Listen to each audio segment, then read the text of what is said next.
Apprendre à vous connaître avec un nouvel outil de communication. Se connaître soi-même est le début de toute sagesse, comme disait Aristote. La fenêtre de Johari est un outil de communication pour toute organisation, toute entreprise ou pour le développement personnel. Elle permet de mieux vous aider à vous connaître et de comprendre l'image que vous renvoyez aux autres. Nous avons une certaine représentation de nous-mêmes. Pourtant, si vous demandez à quelqu'un de vous décrire, ou à n'importe qui de vous décrire, vous pourriez être surpris de découvrir une autre facette de vous-même.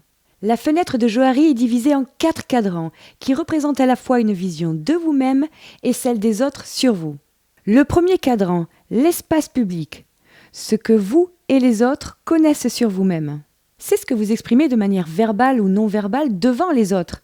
Par exemple, les pensées, les comportements, les émotions. Vous dévoilez des choses sur vous. Si votre espace public est très petit, vous pourriez passer pour quelqu'un de craintif, de secret, et ça peut détériorer vos relations. Si à l'inverse, votre espace public est très grand, vous pourriez être vu comme quelqu'un de superficiel et décourager les autres d'en savoir un peu plus sur vous.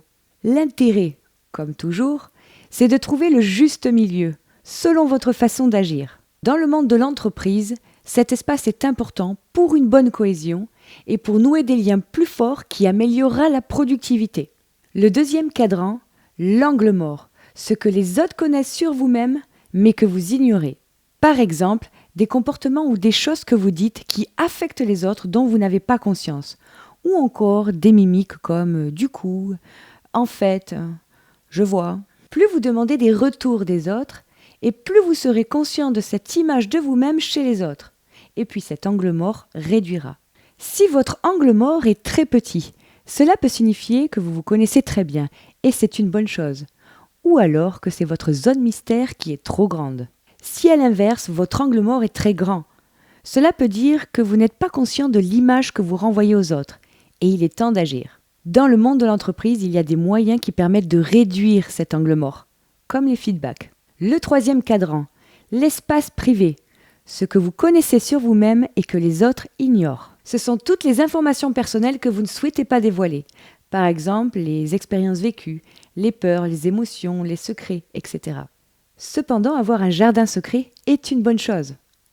Cet espace est aussi un espace de confiance. Si votre espace privé est très petit, cela peut signifier que vous parlez beaucoup de vous aux autres et vous pourriez être perçu comme superficiel. Si à l'inverse, votre espace privé est très grand, cela veut dire que vous ne faites pas confiance aux autres, ce qui risque de détériorer vos relations. Dans le monde de l'entreprise, c'est parfois les employés qui font leur travail dans leur coin et qui répondent par des phrases courtes.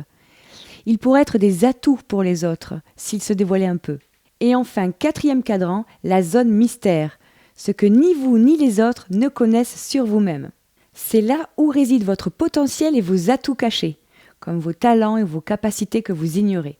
L'introspection, le développement personnel permet de faire apparaître ces ressources.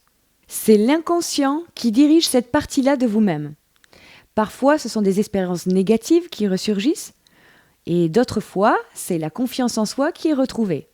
Donc, apprendre à se connaître est essentiel pour réduire cette zone mystère. Si votre zone mystère est très petite, vous exploitez vos capacités au mieux et vous avez une image claire de vous-même. C'est très bien. Si à l'inverse, votre zone mystère est très grande, votre conscience de vous-même n'est pas très élevée et il est temps d'apprendre à mieux vous connaître. Dans l'entreprise, ce sont des personnes qui se sous-évaluent souvent car elles sont victimes du syndrome de l'imposteur. Donc communiquer avec ces personnes et les rassurer est important. Votre fenêtre sur l'avenir est ouverte. Pour aller plus loin et pour y voir plus clair, le lien du questionnaire est dans la description ci-dessous. Et voici un résumé sur les actions à réaliser pour équilibrer les différents cadrans. N'hésitez pas à liker et partager la vidéo si elle vous a plu. Et si vous êtes nouveau sur la chaîne, n'oubliez pas de vous abonner et d'activer la notification pour ne rater aucune des prochaines vidéos. Et si vous avez des questions, des idées ou des commentaires, n'hésitez pas à les laisser en bas de la vidéo, j'aurai le plaisir de vous répondre. À bientôt!